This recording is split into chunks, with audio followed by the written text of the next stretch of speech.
Hello and welcome back to another video on This is Secure Synopsis 21st July 2021. Let's get started with the General Studies 1. The topic under this is government policies and intervention for development in various sectors and issues arising out of their design and implementation. Now, first question is analyze the constitutional and legal safeguards in India with regard to states-led surveillance. Do you think they are adequate? Now, when we are talking about a constitutional safeguard and a legal safeguard means that which is made in the parliament, a law when it is passed, it becomes a legal safeguard. Constitution means within the constitution our founding fathers of the constitution had instructed and inputted certain kind of conditions within the constitution, for example right to privacy, kind of a safeguard, right? So how is these kind of safeguards with regards to the state led surveillance, and do you think they are actually adequate? Let us have a look at the answer to this question. Spyware is a software that is installed on a computing device without the end user's knowledge, which means you do not know what is going on in your phone. Pegasus is a spyware that can be installed on mobile devices. It is regarded as one of the most sophisticated smartphone spyware. Why? Because it's made of Israel people. In May 2019, the Pegasus was being used to exploit WhatsApp and spy on potential targets. The spyware named Pegasus is developed by Israeli cyber arms firm NSO in 2016. Now, according to the Pegasus project, it has been reported that Pegasus, the malicious software, has allegedly been used to secretly monitor and spy on over 300 verified Indian mobile telephone numbers. It includes those used by ministers, opposition leaders, journalists, the legal community, businessmen, government officials, scientists, right activists, and many other people. Now let's have a look at the body of this answer, decoding Pegasus. So we just had a look at the introduction of this Pegasus. Now let's have a little brief understanding of what this actually is. Pegasus method of attacks is called as zero-click attacks, which do not require any action by the user. The spyware can hack a device simply by giving a missed WhatsApp call. It will alter call logs so that the user has no knowledge of what happened. It can also be installed manually on a device or over a wireless transit receiver. If it fails to connect with its command and control server for more than 60 days, it self destructs and removes all traces. If it detects that it was installed on the wrong device or SIM card, it will self destruct. Amnesty International noted that despite issuing security updates, Android and iOS devices were breached.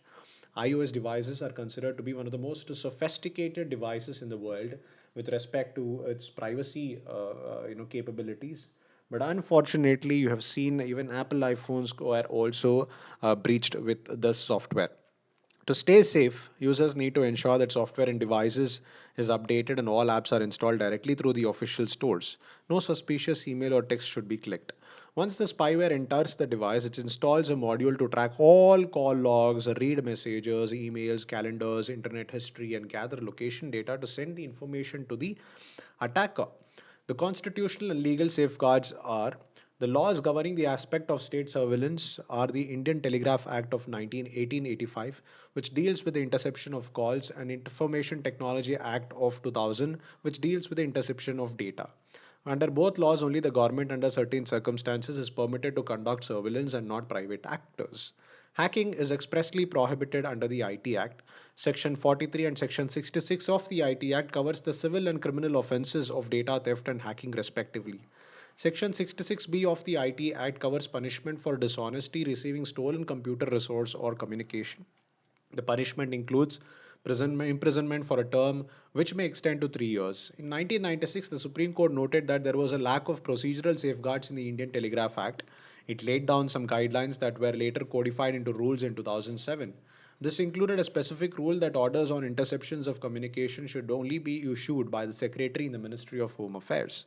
These rules were partly reflected in the IT procedures and safeguards for interception, monitoring, and decryption of information rules framed in 2009 under the IT Act.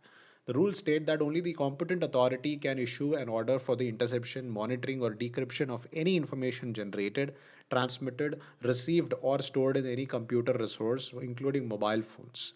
The competent authority is once again the Union Home Secretary or the State Secretaries in charge of the Home Departments. The Supreme Court, in a landmark decision, In August 2017, Justice K.S. Puttaswamy and ANR versus Union of India and others unanimously upheld the right to privacy as a fundamental right under Articles 14, 19, and 21 of the Constitution. This verdict is a building block and and an important component of the legal battles that are to come over the state's ability to conduct surveillance. Current laws are weak. There have been concerns raised about the laws regarding legal surveillance, stressing the need for checks and balances to be built into these laws. The existing provisions of law under the Indian Telegraph Act of 1885 and the Information Technology Act of 2000, Section 69, seem to offer the government total opacity and impunity in respect of its interception and monitoring activities. Even the interception rules of 2009 offer weak protection to the surveilled. There is also no scope for an individual subjected to surveillance to approach a court of law to challenge acts of surveillance. Even the proposed personal data protection law fails to consider surveillance while also providing wide exemptions to government authorities. Now, what is the way forward? There is a need to balance the necessity of the government's objectives of surveillance with the rights of the impacted individuals. The press requires greater protections on speech and privacy in order to satisfy the ideal of due process of law, to maintain an effective separation of powers, and to fulfill the requirements of procedural safeguards. There needs to be an oversight from another branch of the government over the executive's power of surveillance. Such a role can be effectively played by the judiciary. There needs to be greater transparency in the system as in the current system. Government agencies are not accountable to anyone other than the government itself. Reforms in the Indian surveillance regime should incorporate ethics of surveillance, which considers the moral aspects of how surveillance is employed. The privacy of citizens and the state's requirements for security are equally important. The aspect of state surveillance or legal surveillance continues to be a gray area around the world. The best way to avoid misuse is to come up with a well defined law. The protect data protection bill with adequate safeguards needs to be passed at the earliest.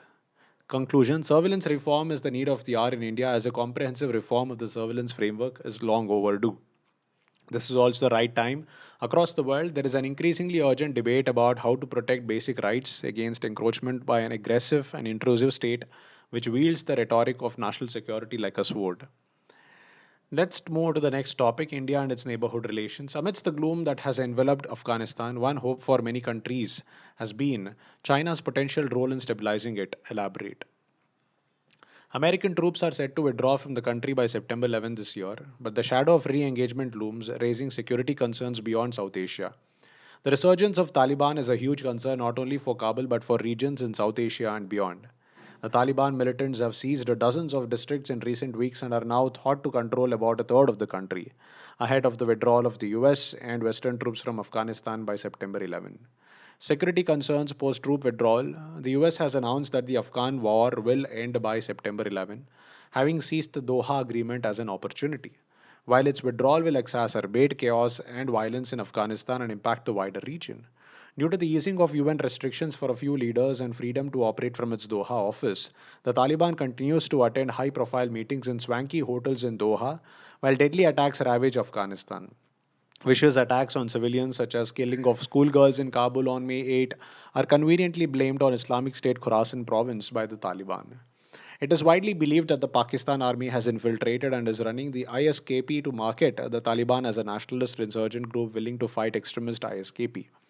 Groups like ISKP and Al Qaeda in Indian subcontinent and their variants will be used for high-profile attacks in Afghanistan and in the region, including against Western targets, to deter deeper re-engagement in Afghanistan.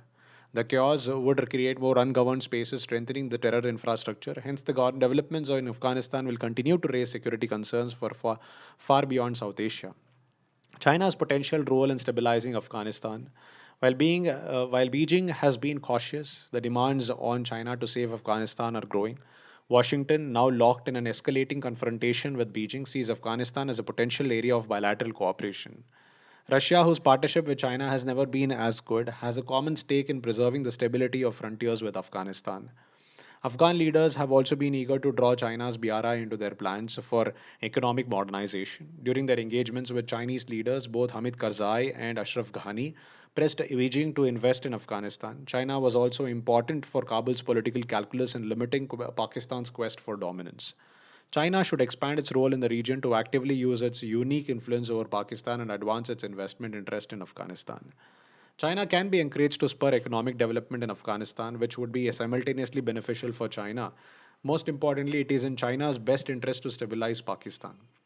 While China may be unwilling to deal with Pakistan in a multilateral forum, it could certainly be encouraged to work with Pakistan bilaterally to achieve stability where their economic interests lie. Now, what is a possible future role for India in Afghanistan? New Delhi must move swiftly to regain the upper hand in the narrative in Afghanistan. India's approach has to be within the format of Afghan led and Afghan owned peace and reconciliation. The following should assure India as a leading position in Afghanistan's regional formulation. India's assistance of more than $3 billion in power projects, trade of about $1 billion, $20 billion projected development expenditures of an alternate route through Chabhar. India's support to the Afghan National Army, bureaucrats, doctors, and other professionals for training. The Indian government must strive to ensure that its aid and assistance is broad based to centers outside the capital, Kabul, as well. This should be the case even if some lie in areas held by the Taliban. India must also pursue opportunities to fulfill its role in the peace efforts in Afghanistan. An understanding between Iran and US on Afghanistan is necessary for lasting peace as well, and India could play a mediatory role. India should also use the UN's call for a pause in conflict during the novel coronavirus pandemic to ensure a hold on hostilities with Pakistan. Above all, New Delhi must consider the appointment of a special envoy, as it has been done in the past, to deal with its efforts in Afghanistan. India's engagement should be conditional on Taliban joining the mainstream politics.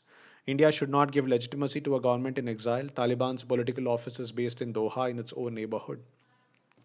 New Delhi should using its regional clout as well as its deep ties with both the US and Russia strive for what Mr. Jaishankar called double peace, both inside Afghanistan and in the region.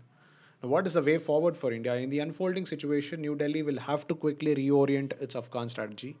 At the same time, Delhi must be prepared to discuss what are real and serious differences with the key regional and international partners on the Taliban and the future of Afghanistan. To safeguard its own interest, India needs to reorient its policies towards Afghanistan and deal with the changing dynamics of power shift in the region. Despite India's foreign policy orientation moving more towards the US and the West, the new Afghan strategy will have to be synchronized with an entirely different set of players. Moving on to the next topic, issues relating to development and management of social sector services relating to health, education, human resources. Individual talent alone cannot make India a great sporting nation. In this context, to discuss the need for creating a suitable ecosystem for sports development in India. This is about sports development, and we have seen how Chanu and Priya Malik have gathered silver and gold respectively for India. Sports in India refers to the large variety of games played in India, ranging from tribal games to more mainstream sports such as football and cricket. Sports infrastructure plays a crucial role in achieving excellence in the global arena of sports. It not only helps in producing sports persons of international repute but also encourages the young population of a country to participate in sporting activities with the objective of creating a culture of sports. Need for creating a suitable ecosystem for sports development in India, lack of infrastructure. This is one of the most important factors for the apathy of sport in India. Since infrastructure is necessary for training and organizing games, its non availability and its access to only a few sections of the society have adversely impacted the sport participation and the quality of sports persons. Corruption and mismanagement of sports authorities. Corruption has become synonymous with sports administration in India. Whether it is the most popular cricket or hockey or weightlifting, most of the sports authorities in India have come under attack due to corruption charges. And moreover, sport is a state subject. The state governments allocate funds for the development of sports and sports infrastructure as per their priority. There is no comprehensive approach to the development of sports infrastructure uniformly throughout the country. Social and economic inequalities. Social and economic inequalities have a negative impact on the Indian sport. Denial of access to sports infrastructure due to poverty, concentration of stadiums and other sports venues only in cities. Lack of encouragement to girls to participate in sports, etc., have impaired the development of a positive sports culture in the country. For the development of any sector, formulation and execution of an effective policy is a sine qua non. This is true for sports also. Till date, the sports policy planning and implementation is centralized in the country due to the paucity of resources and the expertise of the state and local governments. Moreover, the absence of a separate ministry of sports at the union level reflects the apathy towards sports. Meager allocation of resources compared to other developed and developing countries. Allocation of financial resources is meager in India. In the Union Budget 2017-2018, the 1943 crore allocated for sports, while it is 4 rupees 450 crore higher than the previous year, it is much below than around 9,000 crore spent annually by the UK for the sports sector. Importance of reviving the sports culture in India at grassroots level. To make India a sporting superpower, we need to identify talent as young as 5 to 10 years old and groom them to the future to be future champions. It takes at least 8 years to groom an athlete for the Olympics, and if we identify talent at a later stage, then the chances of making to the Olympic podium is limited. Therefore, the states must concentrate on identifying young talent, and to do that, organizing competitions at the state, district, block, and panchayat level is crucial. Sports and physical education play an important role in developing human capital, increase productivity, and foster social harmony. Typically, school athletic activities provide enjoyable, supervised activities for youth. Student athletes report higher eating habits, higher levels of cardiovascular fitness, increased parental support, and decreased anxiety and depression. The Khelo India program created in 2018 has been one of the most comprehensive policies India has seen for sport. What's the way forward? Sports deserve to be recognized as human resource development activity in the Indian context.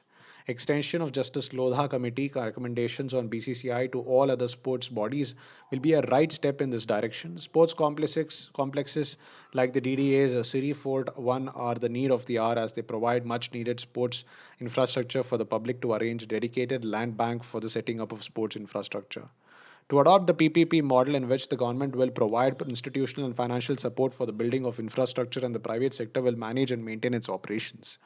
Use these facilities for multi purposes such as organizing exhibitions, conferences, or for the setting up of sports academies. To make these infrastructural facilities open for the use of public against membership fees, states need to be integrated in a bigger way in India's sports policy. There is a need to develop different states as centers of excellence for different sports.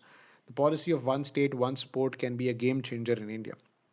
Unless we start grooming our children who show potential for international sports, India can hardly succeed at the Olympics.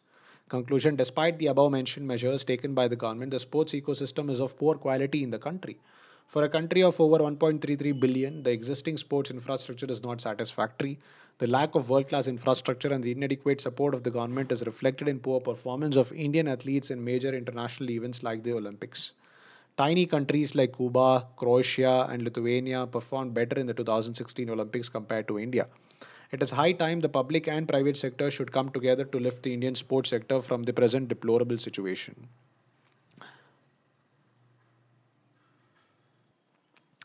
So, topic government policies and intervention for development in various sectors and issues arising out of their design and implementation. Our country needs a more humane and sensitive police force that works for the welfare of the citizens. Do you agree or not?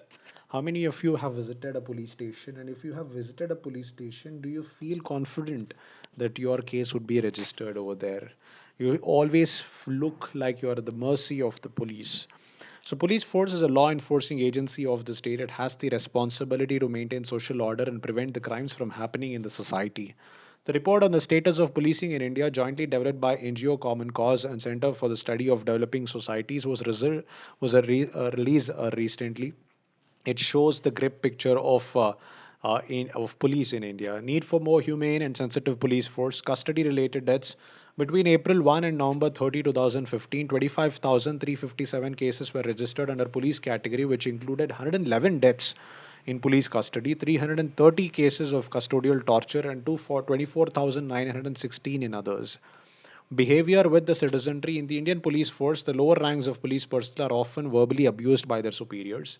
Many are not considered as individuals, are not shown compassion by the senior ranks, and work in inhuman conditions. Many policemen deal with citizens in the manner that they do not only because their work environments are not harmonious. Their relationship with their superior officers is stressful and sycophantic. One in two police personnel surveyed feel that Muslims are likely to be naturally prone to committing crimes. Police forces exhibit frightening prejudices against women, lower caste, and minorities. One in four male personnel demonstrates high bias against their female colleagues. An overburdened police force. Police force is overburdened, especially at lower levels where constabulary is forced to work continuously for about 14 to 16 hours and also for 7 days a week. It adversely impacts their performance. While the sanctioned police strength was 181 police per lakh persons in 2016, when the United Nations recommended standard is 222 police per lakh persons. 86% of the state police comprises of constabulary. Constables are typically promoted once during their service. This could weaken their incentive to perform well. Reforms needed. Directions of the Supreme Court in Prakash Singh versus Union of India. The Supreme Court ordered the center and states to set up authorities to lay down guidelines for police functioning, evaluate police performance, decide postings and transfers, and receive complaints of police conduct. The court also required that minimum tenure of service be guaranteed to key police officers to protect them from arbitrary transfers and postings. Independent Complaints Authority, the Second Administrative Reforms Commission, and the Supreme Court have observed that there is a need to have an independent complaints authority to inquire into cases of police misconduct. Example is that of New York City Police, which has a civilian complaint review board comprising of civilians appointed by local government bodies and the police commissioner to investigate into cases of police misconduct. Investigation experts have recommended that states must have their own specialized investigation agencies or units within the police force that are responsible for crime investigation. Padmanabhaya Commission, it has also been recommended that constables and the police force in general should receive greater training in soft skills given they need to deal with the public regularly. Housing, importance of providing housing to, to the constabulary and generally to the police force to improve their efficiency and incentive to receive to accept remote postings has also been emphasized by expert bodies such as National Police Commission. Community policing Janamaitri Suraksha in Kerala. This project is an initiative of the Kerala Police to facilitate greater accessibility, close interaction, and better understanding between the police and local communities. For example, beat constables are required to know at least one family member of every family living in his beat area. Meera Paibi torchbearers in Assam, the women of the Manipuri Basti in Guwahati help with improving the law and order problem in their area by tackling drug abuse among the youth.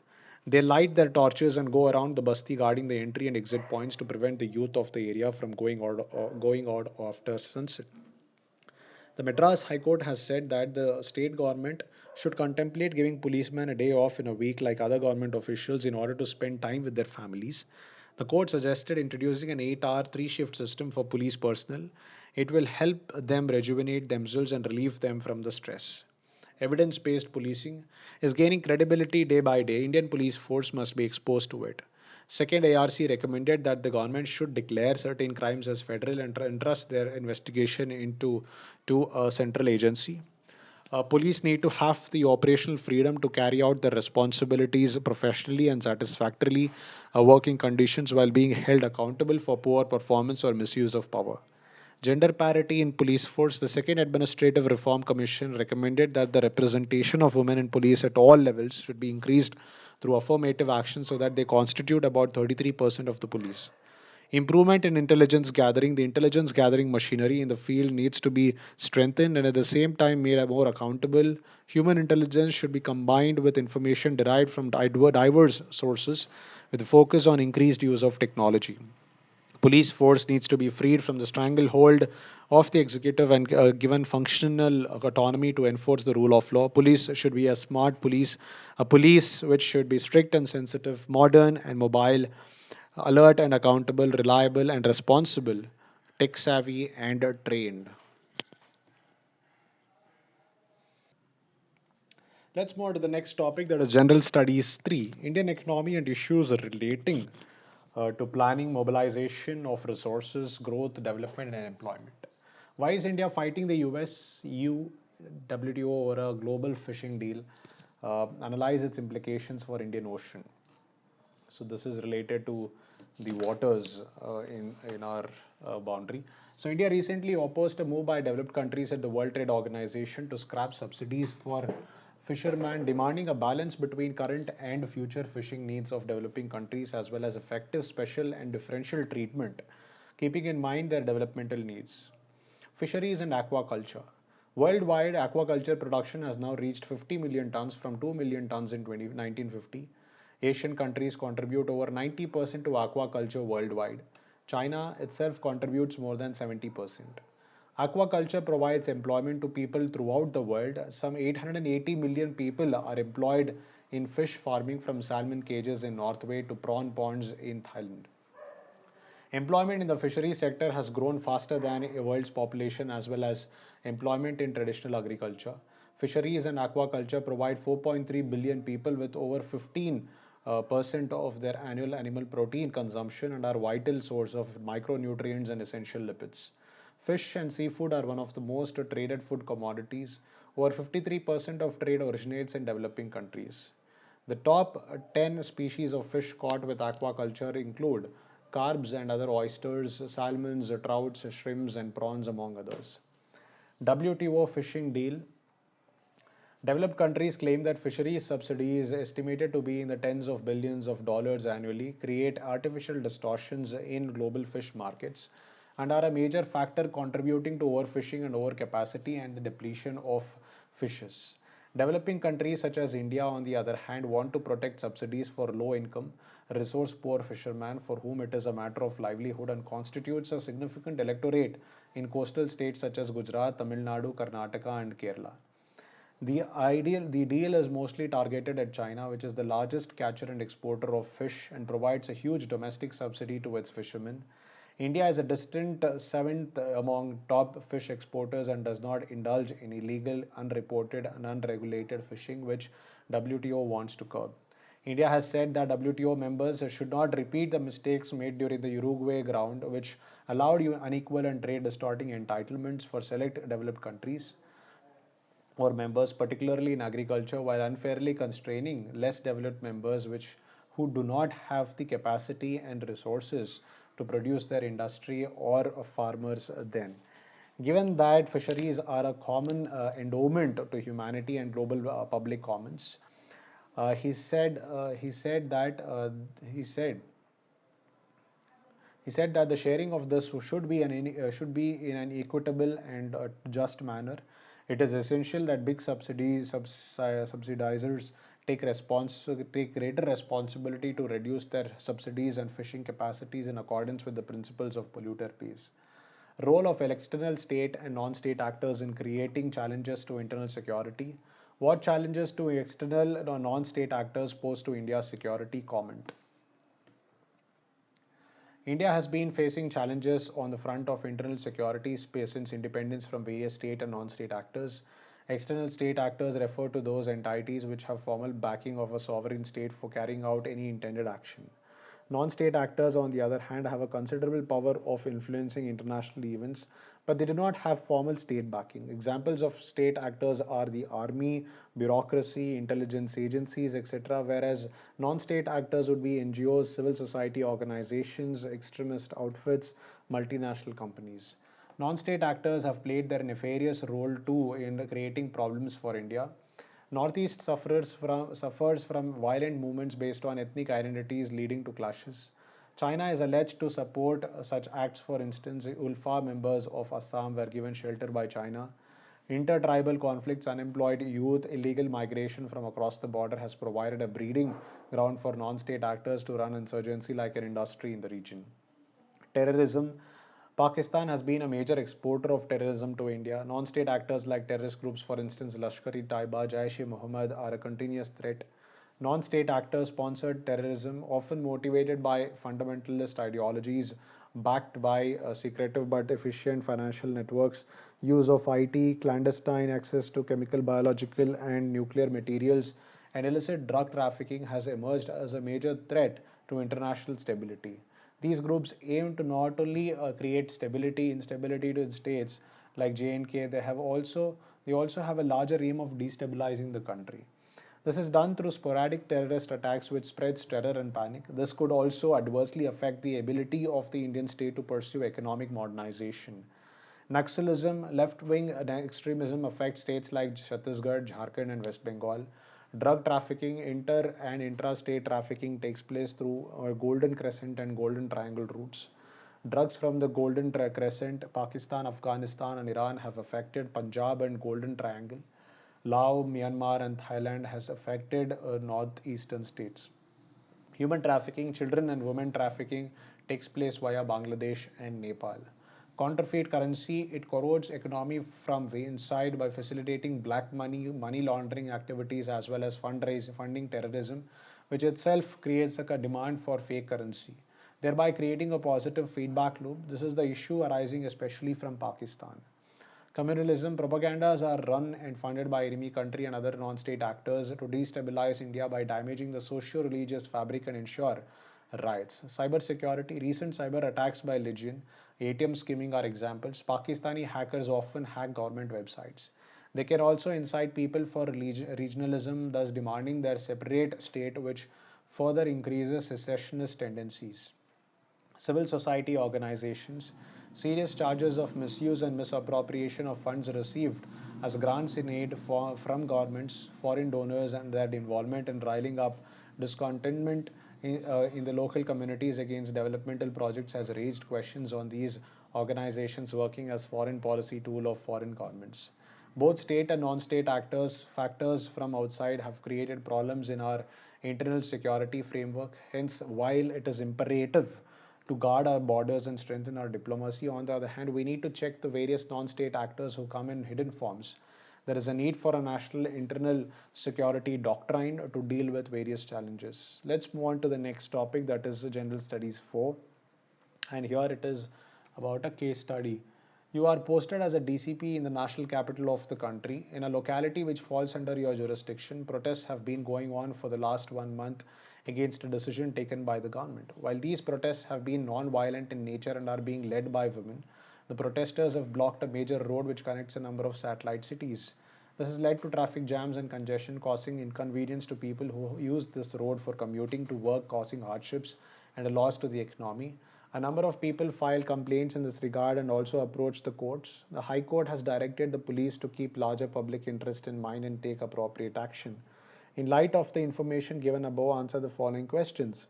While highlighting the significance of right to protest in a democratic setup, discuss the limitations on this right. Even if the protests are non-violent, as is the case, what are the options available to you? Evaluate each of these options and choose the option you would adopt, giving reasons. Non-violent protests, also known as civil disobedience, have been utilized by some of our greatest historical leaders. Gandhiji, Martin Luther King Jr., and Nelson Mandela all lead their followers in peaceful protests, including marches and sit-ins. The citizens' right to protest is a pillar of Indian democracy. While citizens are allowed to peacefully assemble, however, protests and demonstrations sometimes take a violent turn. Recent examples are the Jat protests in Haryana and the Kashmir unrest following the death of a militant leader Burhan Wani, both in 2016. During such occasions, it is the prerogative of the Indian state to deal with the violent civil protests in a manner that ensures public order and protects citizens from harm. Important provisions are Article 19, Clause 1, Clause A guarantees the freedom of speech and expressions. Article 19, Clause 1, Clause B states about the right to assemble peaceably and without arms. Article 19, Clause 2 imposes reasonable restrictions on the right to assemble peaceably and without arms and to freedom of speech and expression, and none of these rights are absolute in nature. These reasonable restrictions are imposed in the interests of the sovereignty and integrity of India and the security of the state, friendly relations with foreign states, public order, decency or morality, or in relation to contempt of court, defamation or incitement to an offense. Protesting against injustice is also a moral duty. Reasonable restrictions, Article 19, Clause 1, Clause 3 says this right is subject to reasonable restrictions in the interest of public order. If the security of the state is in jeopardy, if the friendly relationship we share with the neighboring country is at stake, if public order is disturbed, if there is a contempt of court, if the sovereignty and integrity of India are threatened. Significance of protest, contributing to all spheres of life. Protests play an important part in the civil, political, economic, social, and cultural life of all societies. Positive social change. Historically, protests have often inspired positive change, social change, and the advancement of human rights, and they continue to help define and protect civil space in all parts of the world. Advancement of human rights. Protests encourage the development of an engaged and informed citizenry. Strengthening democracy. They strengthen representative democracy by enabling direct participation in public affairs. Making authorities accountable, they enable individuals and groups to express dissent and grievances, to share views and opinions, to expose flaws in governance, and to publicly demand that the authorities and other powerful entities rectify problems and are accountable for their actions. Essential for marginalized section. This is especially important for those whose interests are otherwise poorly represented or marginalized. What are the options available? Talk to the chief or leader of the protest and arrange a meeting with the officials and the representatives of the protesters so that their issue could be resolved and thereby restoring the normal functioning of the city. Ask the protesters to shift the venue of protest and make them understand the trouble caused to civilians. If they refuse to move their revenue, logistical elements such as traffic routes, ambulances, proper equipment, and gear could be planned and unprepared, and alternate routes could be put to use. By clearly defining the intention, that is, are they dispersing the crowd or are they using force against civilians, the crowd could be dispersed. Since the protest is a non violent one, it would be best suited to use option 1 or option 2 as per requirement to address the civilian issues and providing a fair grounding to the protesters. Conclusion: in a democracy, the fundamental right of each citizen is sacrosanct. However, the collective cannot undermine the same. During protest, citizens should always be cognizant that in the name of protest, the life of a civilized society cannot be paralyzed.